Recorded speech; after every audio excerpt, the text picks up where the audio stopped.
আমরা আজীবন পড়ি সুবহান রাব্বিয়াল আ'লা, এর অর্থটা কি কেউ জানে না, ঠিক কি না?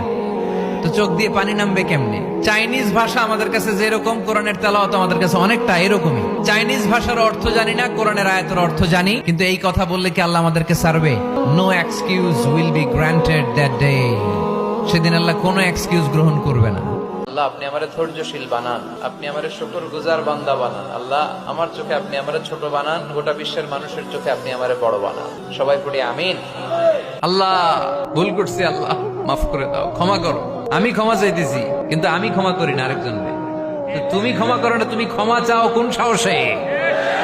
কোন নারীকে যদি তার চেহারার ডিজাইন তৈরি করার সুযোগ আল্লাহ দিতেন, সে নারী তাকে বিশ্ব সুন্দরী করে তৈরি করবে, ঠিক কিনা? এটা আল্লাহ আমাদেরকে দেয় নাই, এটা আল্লাহ তাআলা নিজ হাতে রেখেছে, নিজে করেছে।